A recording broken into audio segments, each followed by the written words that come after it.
Welcome to the Untrapped Podcast, where we give motivational and inspirational tips about life, small business, wisdom, health, wealth, finance, relationships. It's about being the best you that you can possibly be. Hashtag Untrapped. Welcome to the Untrapped Podcast. I am your host, Keith Kalfas. One.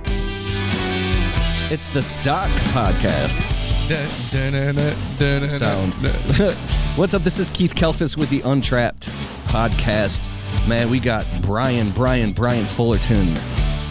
Brian's Lawn Maintenance on YouTube. The man, the myth, the legend. He's here. Are we actually recording already? Yeah, we're already recording. I mean, we're crank. Keith just comes in hot, dude. I'm drinking my energy drink. I'm on video. What are we doing? Bro. So, fist bump. What's up, Brian Fullerton here in my basement studio, the digital man cave.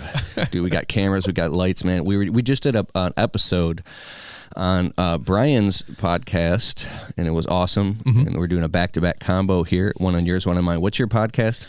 It's going to be called the Fullerton Unfiltered Podcast. I don't know when this is going out, but it's a secret for another 2 weeks. But by the time this probably comes out, it'll be rocking and roll with, it'll come out the end of February, and then hopefully we have new episodes every Monday, Wednesday, Friday, but it'll be called Fullerton Unfiltered. And the idea is just to literally have casual conversations with other guys, business owners, entrepreneurs, people in the green industry, of course. But it's an entirely different take on Brian Fullerton. Like YouTube, I always call is like really pretty, really polished, really edited. It's like a highlight reel. But dude, I want to hear people's stories. Like I want to hear the behind the scenes, people's struggle, victory, just real life, real topics, real conversations. So the idea is like, you don't really put that kind of content on YouTube. It just doesn't really do well. You know what I mean? But on podcasting, it's kind of like the forum for it. So my idea is to have all these kind of conversations behind the scenes on the podcast. I'm really excited. That's going to be like my new big pet project for 2020. Nice, bro. Mm-hmm. And what an awesome episode it was. And now you're here on the Untrapped Podcast. Yeah. So right now at the time of this show, we're down season. It's winter, plowing snow. Right. And I mean, we're literally halfway through the winter. And so you guys are doing crushing it in lawn care all summer. You're making YouTube videos, but now you're plowing snow. Mm-hmm. And we're trying to. We haven't had that busy of a winter. It was pretty light December, pretty light January. February's we had like 5 or 6 snow events in like the first 10, 12 days, and you wouldn't know because you're on tour. You're in Orlando, Florida or whatever and living the dream, looking at 80 degree weather and palm trees. And Liz and I were there like 3 weeks ago, and I'm like, you want to go back? Because Keith and Ashley look like they're having a good time. So that's the idea. You just posted, I saw on my Instagram, you posted a video, you like smashed into a garage door or something with your plow. Yeah. Like I've plowed snow 15 years and I know like your sensory acuity, you get so good mm-hmm. that you can get so close and you'll get out and you're like, yeah, I dropped that bitch like 2 inches from hitting the garage. How did you hit it? Dude, okay, so this will probably get blown out of proportion, but it was a tap-a-roo. Okay, it was just the rubber snow guard deflector that is on the front of the plow. It came down and it kissed the garage. No dent, thankfully. No scrape, thankfully. Had a little household cleaner, fantastic, 409 or whatever. And I bought it at my gas station. I was freaking out, to be honest with you, bro. I was like, oh no, the thing finally happened. The inevitable. Like I'm out of business. This customer's gonna freak out on me. And now I'm gonna put this on YouTube and people are probably gonna, like all that stuff. And it was actually really blown out of proportion, but I milked it. I had to make a YouTube video because who hasn't gotten afraid of hitting a garage door with their plow? But it was just a little kiss, little tap-a-roo. Customer was totally cool, totally fine. Thank God, and life goes on. But yeah, it's been a decent little 2 weeks plowing snow. We've put a couple bucks in the bank, thankfully. Well, invoiced a couple bucks, and hopefully everybody pays their bill, and you know how that goes. So nice. Yeah, plowing snow. Dude, there was literally, it was like 18 inches of snow. Mm-hmm. I was plowing an apartment complex, and right at the center of the main drag, the blacktop dipped. Ooh. And there was a manhole, but it was a convex one that sticks up. Oh. And the snow was so heavy I couldn't even get through it. So I put it in V mode. Mm-hmm. I was going like 15 miles per hour in V mode, making my initial clear. And the front of the V, dude, I hit the manhole covers so hard that the truck stopped. The ass end of the truck popped up in the air. It blew the whole back windshield out. Holy and I crap. smashed my head on, dude, I totaled an entire truck. For real? And I couldn't turn my neck or head or anything. Not good. I had to go see a chiropractor and shit. I just like, Was it back at the old company that you were working for? One of the national landscape companies or whatever? Or was this was a company that I was working at before. Oh, okay. I think this is when I first started my business and I was doing snow plowing, subcontracting. Oh, okay. Another time, that's what, like, I quit plowing snow. It's a grind, bro. Because I was, I had other. I remember that. I remember you saying you said this like on Instagram or YouTube video a couple days ago because or maybe it was like a live stream. Somebody was asking you, why don't you plow snow? And you're like, dude, because it sucks because you're on call. You can't leave. You can't go 2 minutes down the road without it, turning into, oh, we got 1.5 inches of snow. You're gonna come out here and do my driveway, do my sidewalks, and it's totally true. Like if we didn't make the money we make, there's no way I'd do snow. I mean, I've always talked to Liz. I'm like, hey, we could always subcontract this whole thing out. We're not rich, but like we don't overly need it. It's all extra credit. But it helps pay the bills and makes going in the spring that much easier, obviously. But it's tough, man. And we don't even salt. I have a subcontractor that salts. But if you take plowing and salting, dude, you're going 40, 50 times out there in 90 days. It means every other day you're going out there doing salting or snow, which doesn't sound like, it's not bad because you're working, dude. It's a business, right? You're making money, but it's not like mowing grass where it's like fun. It's nice. It's predictable. It's like you're out in the sun. It's like it's 10 degrees out. The wind's whipping. It sucks. It's brutal. You're out 2 a.m, 4 a.m. Dude, I never sleeping. 90% of snow I love doing because I do Joe Rogan podcast. I even dive into the conspiracy podcast. You can have conversations and catch up with your buddies who plow snow at 3 a.m. It's so weird. And get out and make some yellow snow. I'm talking to my friend Mike Bedell at 4 a.m. for an hour and a half. Another kid, Alex, like some of the people that listen to the podcast, like they're all out hanging out. They're shooting me messages on Instagram. They're getting same snowstorm in Chicago, same snowstorm in Ohio that we get blanketed with. And I'm like, dude, what are you up to? Like there's a guy Dylan Solo Cuts Landscaping. He called me and we talked for like an hour and a half at I don't know, like 5:36 in the morning because he's got a job where he's currently delivering like food like Cisco or whatever. And they deliver food from like 5 a.m. to 2 p.m. And he texted me at 5:30. He's like, dude, I'm still working today, man. Like we got 2 inches over here. How much you guys got? I'm like 6 inches. I'm like, dude, call me. Like, he's got his Bluetooth in, right? So we do the whole deal and we're hanging out. And so we have like this hour and a half long, just do really super deep, really real conversation. And he calls me, he goes, ever expect to have a conversation at 5:30 in the morning? I go, you kidding me? I just got off the phone with somebody else an hour ago. so when you're plowing snow, it's a different world out there. You got to be a little crazy to do snow, just to be honest with you.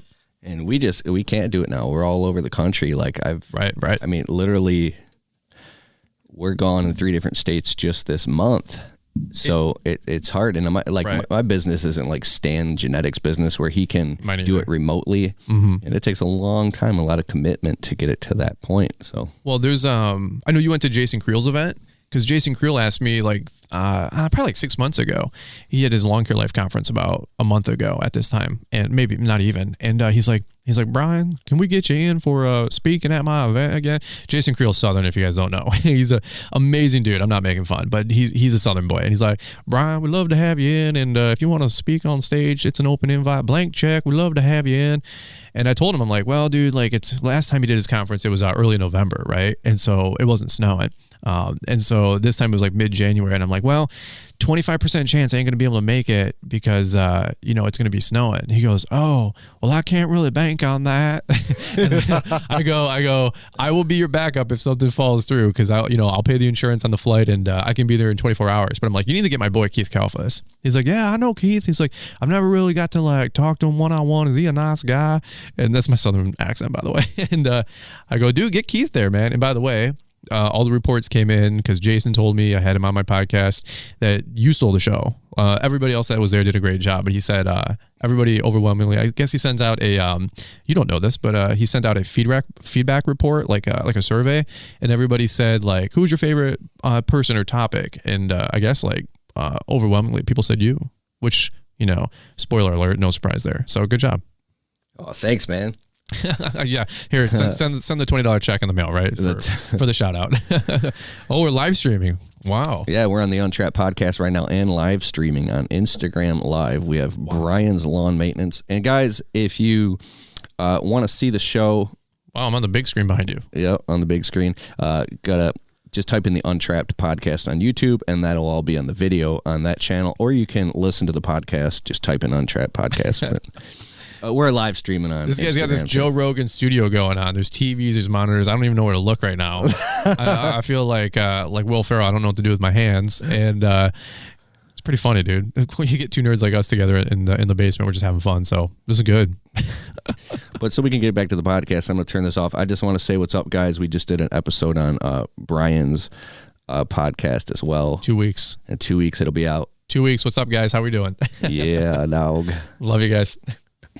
All right, peace. Cool. Well, this is cool, man. You got this whole setup down here. I wish we could turn the audio, turn the video around, point out, because there's so much stuff going on down here. Like, yeah, this studio thing. All I'm looking at is dollar signs. I'm like, that's $200. That's a cute camera. Like, that's a sweet camera. This is going on, and you got this whole production, bro. Me, I got my little board. I carry it under my a little trapper keeper, walking into your house. I'm like, hey man, I'm here to do a podcast. I look like Charlie Brown out there walking around. He's like, this house, come over here. I'm like, I'm just wandering around aimlessly. So you're a beast, man.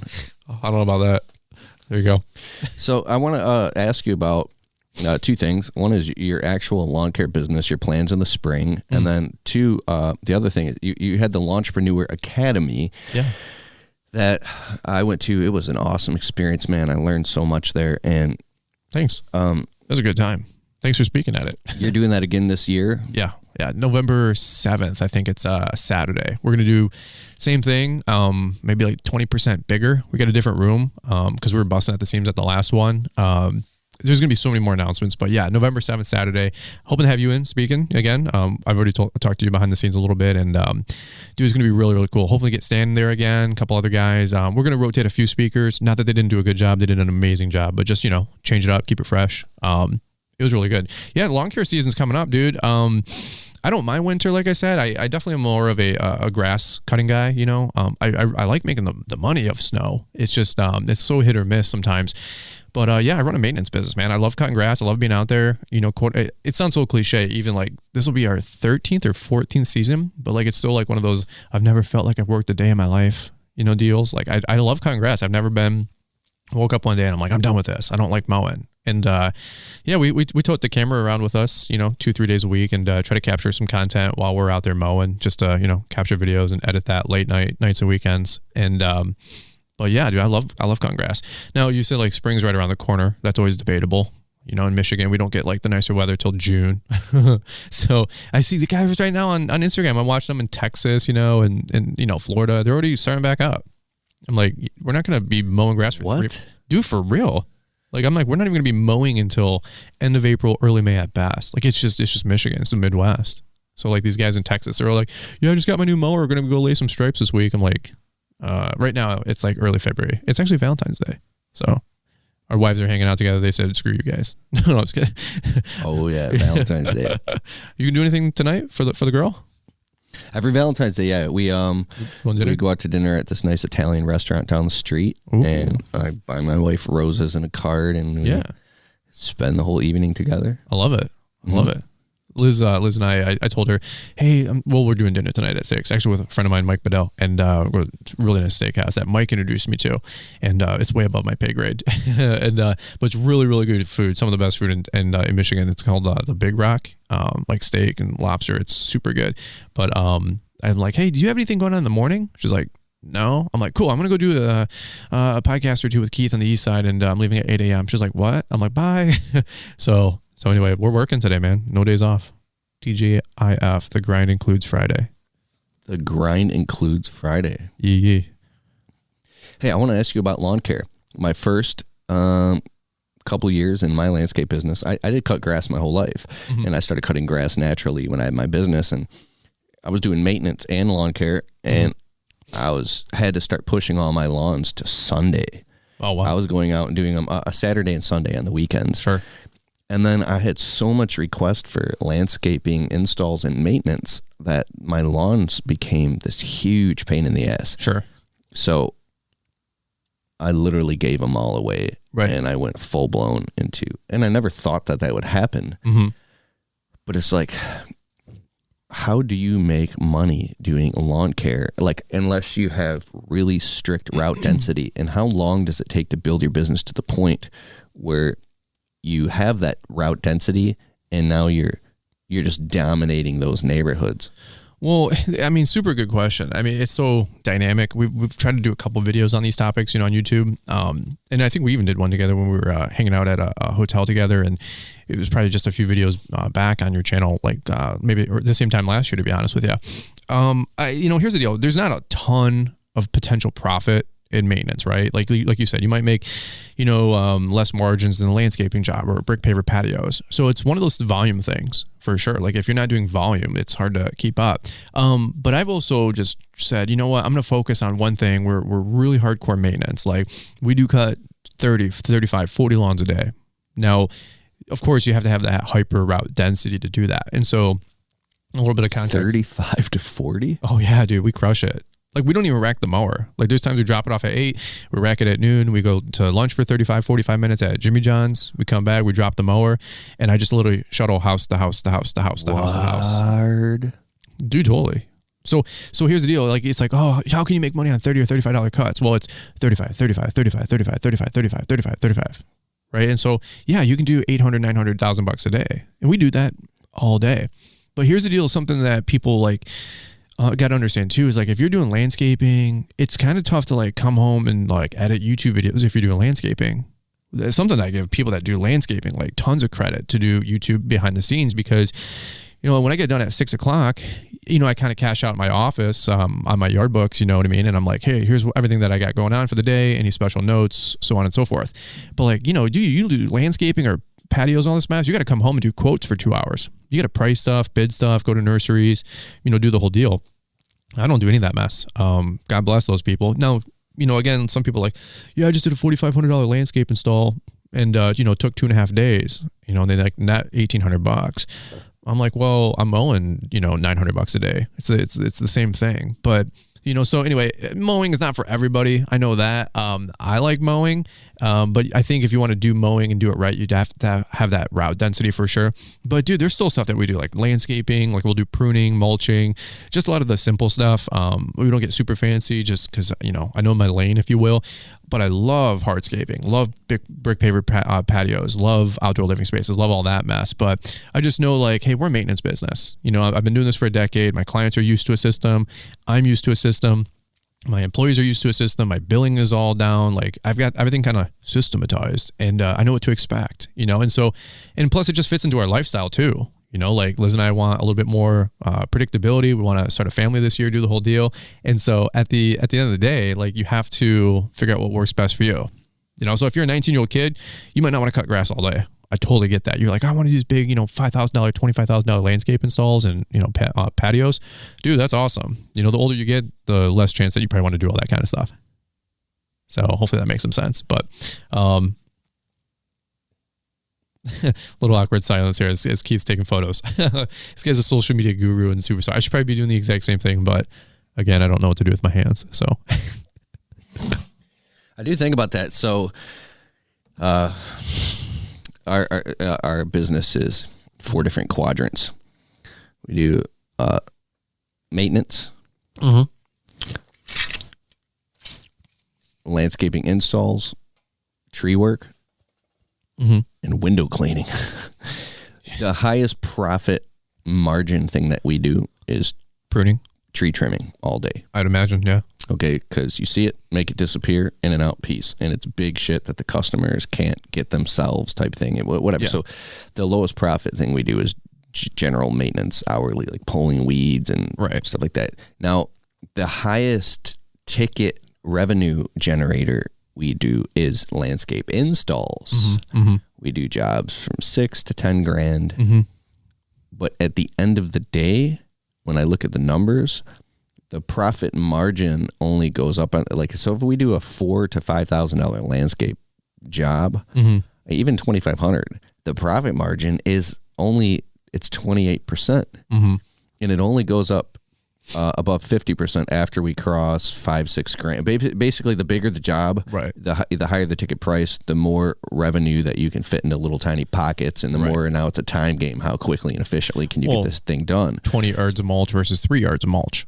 And you got a spread finally. Yeah, at some point you tip a fulcrum, Right. and then or you go rent out a machine or buy a machine, depending on how much, if you can fulfill the production capabilities of that machine. But what I'm saying is that landscape installs versus you doing what you're doing, it's the same up until a certain point, and that's when you're fully invested into landscape installs, and then you've got a cookie cutter system. I've competed against big companies that's all they do is installs, and I can't beat them, even though they're a bigger company with more overhead than me. Their price is actually cheaper than mine because they've got a system down to where they can just bang them out fast. They've got everything that they need. And so in the end of the day, I've been pissed off. The reason I'm saying this is because I've been on a landscape job. So, I got an $8,000 job, and then we're on it, and it's like literally like the third, and it's running into a fourth day, and I'm pissed off counting my numbers, saying I just literally ran all over the place to the landscape supply like 5 times and all this crazy shit over everything with a fine-tooth comb to finish this job. Sure. And it was so many different variables, and I'll call up my buddies who are landscapers. That's why I quit doing landscape installs, bro. I was sick of it. That's why we just do maintenance or this or that. That's why we do brick pavers, and if it's not 35 grand, we don't touch it.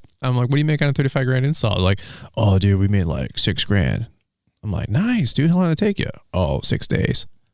I'm like, yeah, but I'm mowing 900 a day. Like, so I don't know. And they have like $100,000 skid steer, right? And like all this, there's no right or wrong answer, dude. You just have to learn your freaking business and learn your numbers and figure out what makes sense for you. There's just some things that real quick, you can make really good money doing that if you do it right and you do it a lot, and you can crush it in landscape installs. Totally. But it's but yeah, it seems that you've got your mowing business locked down, and that's this interesting novel thing that you do. It's that route density, bro. Yeah.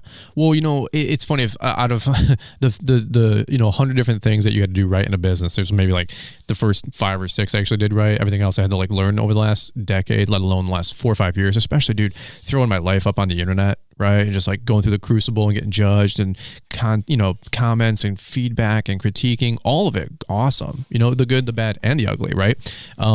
But as we've continued to grow, I'm still pruning my lower 10% of my customers, right? The ones that don't make money. We're raising our prices 10% per year on all of our clients, and we lose a few, we gain a few. So this year we just sent out all of our loan agreements. Oh, dude, all of our prices are up like 20%. I just said, screw it. Like, I'm sick and tired of not getting paid what I'm worth. Like, your talk for my live event, dude, I keep talking to, every day I'm plugging this thing on Instagram and YouTube. Like, people oh, I just bought your live recap from your Launchpreneur Academy live event, right? I'm like, or I'm about to. Is it worth it? Is it worth $100? And I get it. $100 is a lot of money. I'm like, dude, just Keith Kalfas' talk alone stole the show and is worth 10 grand to me. Why? And it's not like this hyperbole, right? Like, I will make $10,000 more minimum by just knowing my quote unquote worth as a human being. I'm not even talking like numbers, like what's your per man hour rate. I'm just talking about like, man, I am so worth more just between this talk that you and Stan both delivered, about like knowing your worth and don't let people talk you down, and, go find a contractor right now that can actually do a good job and show up and do quality work. And I'm like, dude, I'm that guy. I'm 33. I'm not a kid anymore. Right. I'm a professional. And I had to like change the way I even view myself and all this other mess. And I'm not saying like egotistical or pretentious. I'm just saying like, dude, we do a good job. Like, I'm really proud of the work that we do every day. And so anyway, like, I know like our numbers are going up because we're raising prices. We're pruning the headaches. And 2 years ago, the problems were glaring, right? And now we're just continuously refining, right? Continuously refining the business to continue to make more money. And I'm jacked about 2020. I think it's going to be a breakout year for so many people. I've heard so many people across the board say like 2018, like people were just trying to dial it in. 2019, a lot of people were pruning and focusing. And like you said, I know so many people that are like, yeah, I'm done doing this. I'm done doing that. Or I got into this because I was listening to this one guy and I'm like, dude, I hate it, or I don't have the equipment for it. Right. And, then you look at all this mess and I've always been a like lean, pruning and leaning. I've always like lean marketing, lean this, lean. I'm like, we're always cutting out the fat. And I'm like, dude, if anything, I'm just getting more and more lean. And so I think so many people listening to my content, your content, I wouldn't even say it's just green industry. I just think it's business in general. People are trying to focus. You look at so many different companies or dropping companies and dropping product lines. Just do the one thing and do it really, really well. So anyway, I think so many people listening are kind of in that phase, and you know what that means? Hyper profitable. Like I'm pumped about what we're going to net, what we're going to gross. 2020 is going to be a really good year. Guys, if you need help being more organized and being perceived as a professional to your clients and prospective customers, then you got to check out Youre. Youre is an awesome software that you can run your entire service business on. You can create invoices, quotes, estimates, work orders. It integrates with your calendar. You can collect money. You can run your whole business on Youre and grow with it as well. Get your 14-day free trial of Youre at keithkalfas.com/Youre. I use Youre in my business and it's awesome. I was thinking about how valuable it is what we have at our fingertips, social media and podcasts and live events, and how this community has grown to what it is today. Like totally, literally 6-7 years ago, it wasn't like this. You were out on your own, dude. I call it throwing mud up against the wall and see what sticks. Right? We've all heard that one. That was me in my first 10 years. And then 4 or 5 years ago, I saw you and like Greg Chisholm and, Geek to Freak and those guys and Top Notch, B&B Lawn Care. People listening to this podcast probably know of these guys.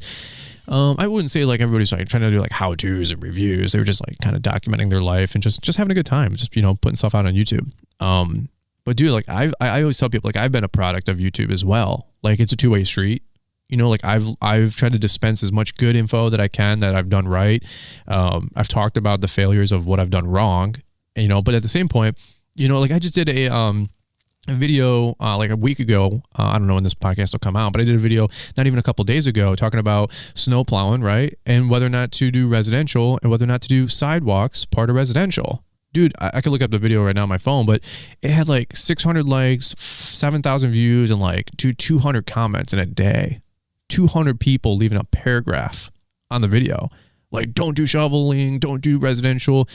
And then the next camp, do shoveling, do residential, but charge more. The next guy, like, well, we do this, this, and this. And like, some of these people have been doing this for 10, 15, 20, 25 years, and all these guys like, yeah, we dropped residential 20 years ago, never looked back. Next guy, I've been doing it for 10 years. We started with residential. We got more commercial, but we only do driveways only because the shoveling takes time. Like these little, so small nuances, right?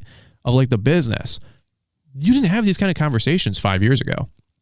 Nobody's competition because I don't know where this guy lives in Colorado. I don't know where this guy lives in Utah. This guy lives in Cleveland, Ohio. This guy lives in Grand Rapids, Michigan. These people they're not competition. They might be competition to the guy next door. So that's why you can't ask those questions. But you go watch Brian's Lawn Maintenance and you got 200 comments there about how to price your shoveling or your snow removal or your lawn maintenance or your mulch prices. Like I throw that all up there and now there's 200, 300, 400, 500 comments and you have these conversations. Well, what does that do? We all make more money. We all get better. It elevates the industry. It elevates the conversations and it just makes us all better people. And dude, I'm a product of all that stuff too. So I'm always forever humble, forever thankful. Like it's not lip service. Like I don't know any other way to say it. Like my business has doubled in the last 12, 18 months because of all the stuff I've learned from guys like you, guys like everybody that comments, And so, yeah, I mean, that wasn't even a thing though 10 years ago. In my defense and a couple other people's defense, like that wasn't even a thing 10 years ago. We might have had like LawnSite or lawnforum.com. You know what I mean? Like it wasn't even a conversation. There was no word called mentorship or coach. You know what I mean? Like that wasn't even a thing 10 years ago. So powerful. I just get excited. I got an energy drink in me and I'm just like, I feel like I don't have to even respond much when you're talking. You get on a roll and I'm just picturing everything you're saying and you're answering everything that I could ask. Well, that's my role. My role is to make your life easy. I'm just kidding. Brian's Lawn Maintenance. We aim to please. There's two different perceptions. One is when you're working your tail off in your business and you don't see your bank account going up and you can get really frustrated and feel like, I hate this business. I want to quit. This industry sucks. There's no money in here. And then another one is like, well, wait a second. This thing pays all my bills and I have a roof over my head and I have gas in my truck and my insurance is paid and we're going out to eat on Friday night. Right. Like what what's true? Well, I am that guy. We've been doing this for 13 years. I don't have $1.3 million in the bank. So what's the disconnect, right? Because there's other guys that probably do, or $250,000 in the bank, $100,000, more than what I do in the bank, right? So what's the disconnect? The disconnect is some people had a better grip on it. They had a better perspective. They had some better context, and they had some better teaching and training, and they have a different thought process. But if you don't know, again, it just goes full circle. If you don't know what you don't know, how can you work on those things? And so the last couple of years, I've been trying to work on those little problems. Like, I've always loved the business. I've always loved my company. I've always loved the industry. I've always loved cutting grass. Like, I've been doing this since I was like 10 years old, bro. Like, I did it from 10 to 16. Went and worked at Little Caesars for like 4 years, and because I thought that's what you're supposed to do. Cutting grass is for kids or losers. Like doing landscaping, that's for losers. Like that's dude, you live in Michigan. Like, it's a little bit of context here if you guys don't know, but like we grew up in Michigan. Like, when you turn 18, it's not like you're going to Michigan State, University of Michigan, OU. You know what I'm saying? Like, it's not even like a conversation of, are you going to go to college? It's, hey, what college are you going to next so you can get your job at the next automotive company? It's like if you go, yeah, I think I might be self-employed or want to go into the trades or work on auto or auto body. Why would you do that? Well, I just like working with my hands. I like to, and they don't say this, right, Keith? They don't say this. Your guidance counselor didn't say this, but it's like they basically imply you're going to be a loser. And I'm like, that's not true. I'm like, I have family friends that are small, carpentry and construction. They make $120,000 a year, and they have for 30 years. I know electricians right now making $70,000 a year. I know all these things. And by the way, so that corporate America like lever, I call it, had been like held down, I think, for about 10 or 20 years too long. We need the doctors, we need the lawyers, we need the engineers, we need all those smart people. But there's an equal camp of smart people that don't, square peg round hole. They don't fit into that traditional school system, that traditional college environment, the traditional 9 to 5. I know I did. I mean, that you look at 9 to 5, you look at prison. To me, I go, what's the difference? Like, I just can't look at that. Like, I would literally go like lunatic crazy trying to be in those environments. And I did. I was in like Little Caesars corporate for like 6 months. It was becoming an assistant manager, co-manager, store manager. Then it was going to be a training manager. And then you started spending time in the office downtown at the Fox building. And I was like, dude, there's no way. Like, no, I already saw the writing on the wall. And plus I got fired, which means I just had this resentment. I will never work for somebody ever again. You know what I mean? And so that's kind of like my little story there. But again, I like working with my hands. And when I started doing all this stuff and working on me and working on the business, there was like these bottlenecks and these pain points I talk about. And I just had to start attacking them. Like, I don't know. I feel like, it's like the iRobot movie, like I have these like little nanobots or something like that, and like attack something, and like, the computer like shuts down, and it's just, I had to ferociously attack certain things in my life. Certain parts of my marriage I was horrible at. Like, I was really good at this, maybe not the best romantic, really good at opening a car door, not exactly the best way to, to give compliments to my wife. Like when I was trying to talk, right? I'd be like, what's up, douchebag? And she'd be like, what? And I'm like, oh, that's, because I grew up with brothers, right? I didn't have any sisters, you know what I mean? So like I had to work on all these little nuances, probably just like a lot of you guys did. But when you find these like pain points and parts that stink about your business, well, they don't have to forever be pain points. Like they don't forever have to suck. If your business isn't making money, it's not business ownership sucks. It's just that you might not know something, and we were just talking on my podcast, like you were saying, don't be so hard on yourself. Like just take some time and learn. I mean, that was me the last 4 years. I had to humble myself, humble the ego, learn so much, so many different things I didn't know. Things I thought I knew, by the way, were actually wrong. I had to unlearn and then relearn. That's a whole nother topic. I'm like, oh, you ever hear like rich people are greedy? I'm like, yeah, dude, they're so greedy. Then you start making a couple bucks in life and you're like, wait a minute, I'm a good person. Wait a minute, not all rich people are mean. Actually, rich people are usually the most philanthropic. So many self-limiting beliefs that were instilled in us in our formative years, like totally that. And one self-limiting belief can hold everything back, and it's so real to you that you'll fight, and you just know it to be true, and you have all the data and all the logic to back up why that belief is real. Because no, the belief is real because this is why that belief is real. Don't you fucking tell me. Right. Your values, your morals, your spiritual walk, your religious walk. Like, dude, the last like my principles are very sound. Like I've got major core values, major core beliefs, and they've grounded everything that I've had to learn. But everything else, dude, I've been like so moldable. I feel like Gumby, you know, like the last 4 years, I've had to like learn, grow, get to a different level.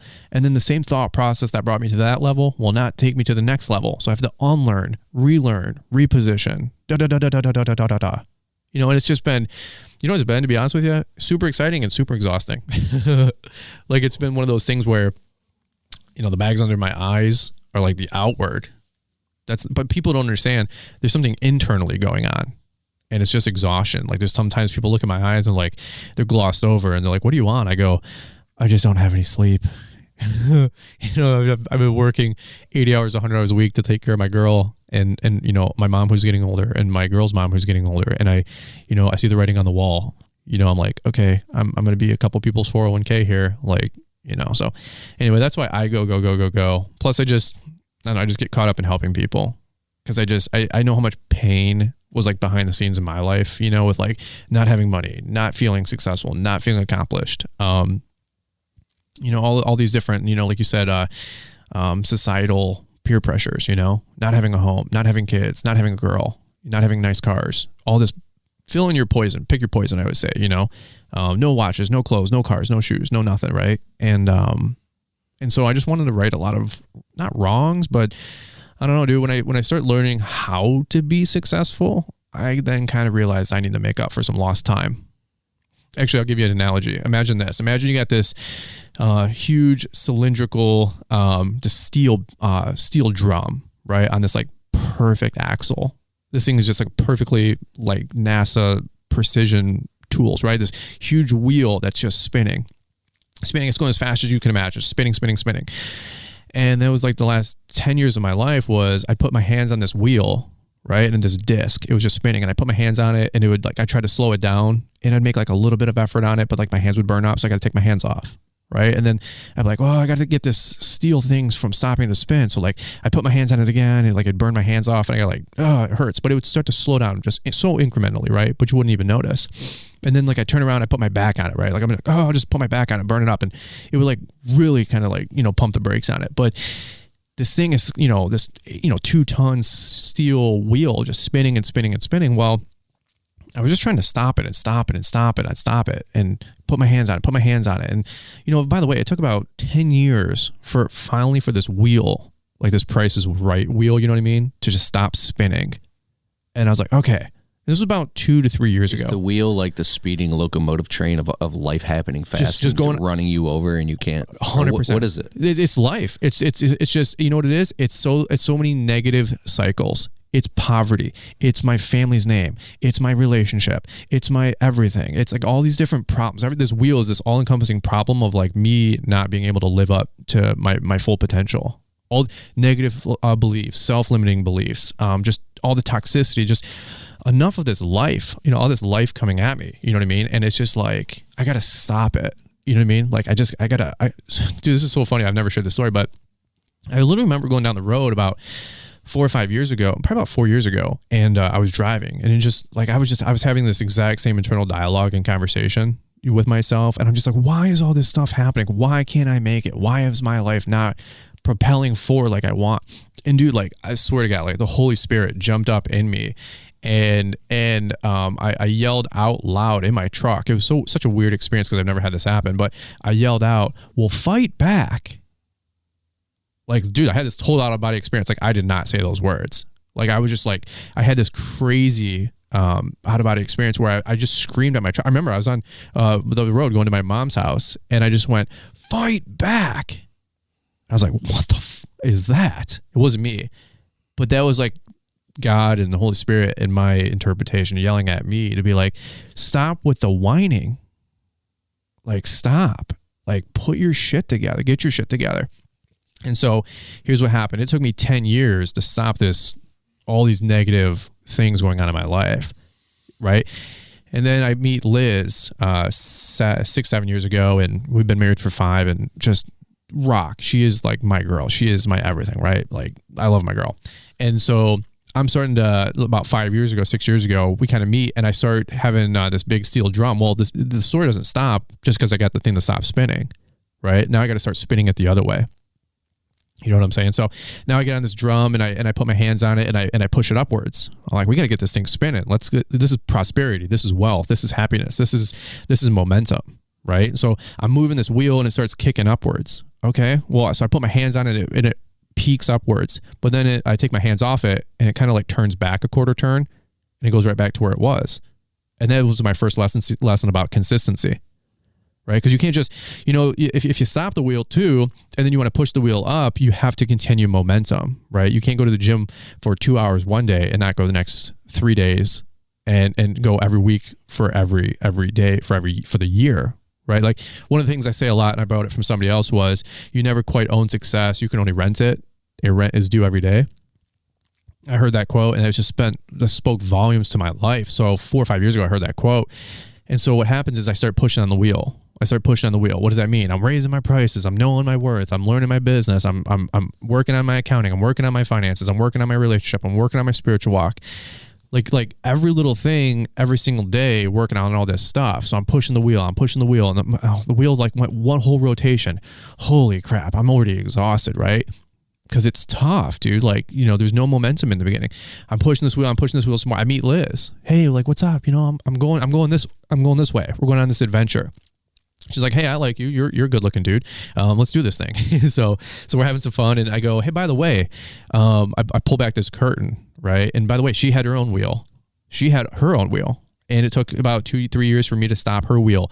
And so our wheels combined in this weird fictitious analogy. And now we got this big ass wheel and it's like barely got enough spinning, right? So what do? Liz and I, we both start putting our hands on this wheel. Right. And this wheel starts picking up a little bit of steam and we're slapping it. We're trying to spin it. Right. And then my younger brother behind the scenes, he's helping me with stuff. I meet a Keith Kalfas in my life. Keith doesn't even know that he's here. And Keith's spinning this wheel up, doing the whole thing. I meet a Stanley Dirt Monkey behind the scenes.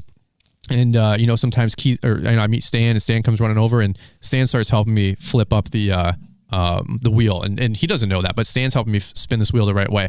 I meet all these people on YouTube. And again, it's this two-way street and they don't know this, but they're figuratively helping me spin this wheel upwards. Right. And now behind the scenes, by the way, this took 4.5 years, but now this wheel starts to pick up some steam. And by the way, the momentum, because of the weight of this ball bearing, this steel drum, it's starting to spin on its own. Right. And it's kind of got the self-reinforcing momentum. And by the way, what am I doing now? I'm still, as hard as you can imagine, because I'm still paying my dues. I'm still paying rent every day. Smacking this wheel as hard as I can every single day to get it to go faster, to continue this momentum. And by the way, like the size of this bearing continues to grow because my life continues to grow. And so this momentum cycle is some stuff that I read about, but I just didn't understand it until I went through it. And by the way, like hopefully people understand, like I haven't arrived. Hopefully folks understand, like I'm still in the process, right? Hopefully folks understand, like I'm not, this multi-millionaire guy, but I'm just telling you, here's what folks don't understand. Like they see a more finished product that I've been, on YouTube, but what they don't understand is like, I grew up with nothing. I grew up in a double wide trailer, right? Like I didn't come as far back as you. Like we just shared your story on my podcast. I didn't know it was that rough. And I could just give you so much credit for where you're at today. So I wasn't that far back, but we were still really far back. And people don't understand that to have the outward success, you have to do this internal success. It takes 5 to 10 years of working on you internally. Like I heard some guy say, like, you got to unzip yourself, pull out all these different components, lay them all on the table, look at how this one sucks, this one sucks, this one sucks, this one sucks, this is okay, this one sucks, this one's okay. Well, I had to work on this, and this, put them all back inside me, zip me back up. But that takes 5 to 10 years. I see so few people willing to do that, to work on themselves. So what does that look like? Going to self-help books and seminars and conferences and networking and association and all this other mess, which I give so many other people credit for helping build me up. Like I'm a product of so many different people. And by the way, like, again, I'm still spinning and putting my hands on this wheel every single day to keep it going. Because now I see this 10 years, 20 years of my life, that I can now right a lot of wrongs. I can start growing my company, making more money, taking care of my mom, taking care of my girl, taking care of friends around me. I'm so generous with money behind the scenes. Folks don't even know. Like I gave so much money away. It's not even funny. And I don't care, to tell people what we do, because the right hand isn't supposed to let the left hand know what it's doing, right? It's nobody's responsibility or role, or nobody needs to know what I'm doing behind the scenes. But again, I'll tell you guys what, man, like I'm just a giver, man. I just care about people. I love people, and I just want to help people. And hopefully that momentumous style story, like, hopefully gives you guys some hope that if you're in the same boat that I was, maybe by the way, maybe your wheel wasn't spinning as hard or as fast. Maybe your wheel is spinning already in the right direction, and this gives you an encouragement to keep on keeping on. I don't know. Maybe you're just somewhere along the way, that whole story, that whole analogy. But dude, it took me 10 years to stop that wheel. And now that it's stopped, I'm like, dude, I want to spend the next 10 years of my life spinning this wheel so freaking out of control where it starts steaming because my life has so much crazy momentum. I'm 2 or 3 years into that process. Like, we're not even starting. Like, we're just getting started. And it sounds so cliche because I'm having so much fun. But dude, the next 5-10 years, like, who knows where it's going to go? That's dope. I don't know. I just stole your whole mic, your whole time. So like, if you like, I go back and say, I get angry and say, I wish I knew this stuff in my 20s. Dude, totally. But if you look at the glass half full, you could be like, oh my God, look how far I've come. Right. The next 5-6 years are going to be incredible. Yep. Oh my God. In 10 years, all my dreams would have come true times 3. Right. Because when you start the process, you realize that you're not behind. Oh, I'm too old. I've lost too much time. It's a way. No. You're ahead of the curve. Like, when you look at it that way, and like a bell curve, how things, 2, 4, 8, 16, 32, 64, 128, 100%. When you look at it like that, from that perspective, oh my God. Everybody quits when it goes from 1 to 2, 2 to 4, 4 to 8. 8 to 16. Everybody now with, YouTube and social media, everybody sees the 128s going to 256, right? And the 256 in this analogy going to 512s. Like, look at all these people around me having all this magnanimous success and, money and fame and fortune and brand deals or what. Pick your thing. But where everybody quits is the 1 to 2, the 2 to 4. Because those take the longest. It's the hardest effort index in for the lowest result out. That's just success, bro. That's just success. Like, I'm not Mr. Successful here, but I know enough about success where, like, getting to your first 1,000 subscribers on YouTube, people are like, oh my God, it was 80 videos and I don't even know what I'm doing. And the video, the editing and all that. It's this skill set you got to develop, right? I'm talking YouTube for a second. And it sucks. I'm like, hey, from 1 to 10, 0 to 1,000 subscribers took me a year. From year 2, from 1 to 10,000 subscribers, right? So we 10x'd in the same window, right? But then my YouTube channel went from like 10 to like 45,000. So we quadrupled again in the same year, and then the next year went from 40 to 80,000. Yeah, and when you do that and you see it happen in your own life, your own business, your own projects, you start to say, what levers can I pull that give me geometric results? Sure. How can me with my truck and trailer, my yard signs, or my marketing out working in a neighborhood? Right. Wait a second. The whole neighborhood is seeing. Mm-hmm. If I keep working in this neighborhood more often, it increases the chances that the people in this neighborhood are going to see me more. They're going to get used to my truck and trailer. They're going to like me. Totally. Like, it works in your traditional business. When you start seeing things through geometric eyes, you start realizing you have control over things that you previously didn't think that you did. Yep. And now it starts, you can channel your direction into things that compound. Well, you start looking for the things to put your time into that will compound. Yeah, thanks for clarifying that. Well, because you know why? It's so easy to just do the linear things too. The linear things are awesome, but you'll never save enough nuts for the winter, if you will, like a squirrel. You got to start playing the long game too. You can't just play the short game. And that took me years to realize too. I had people like, well, how do you have time for all these YouTube videos? Other people, how do you have time to make real estate deals? Other people, how do you have time to buy apartments or flip houses? I'm like, dude, you don't have enough time to not do that, because eventually you're going to get outed. Eventually you're going to get, your back is going to out, your health is going to out, your time is going to out. You're eventually going to be exhausted. Eventually you're going to be 60. Eventually something's going to eventually out you. You can't just outwork the problem. You have to outsmart and outthink and outplan for your future. And by the way, one other thing I'll say is this is not exclusive. Like, your breakthrough, I always thought it was exclusive to other people. Like, for real, bro. Like, I always thought other people would say, like, they've had their breakthroughs, they get successful, and by the way, like, I'm like 2 years into this like upward tick. Like, I'm not professing to have arrived. There's no way I'll say that. But I always like, well, look at everybody else having the breakthrough. Look at this guy on YouTube or Instagram or this or that or family members, right? Like, when's mine's coming?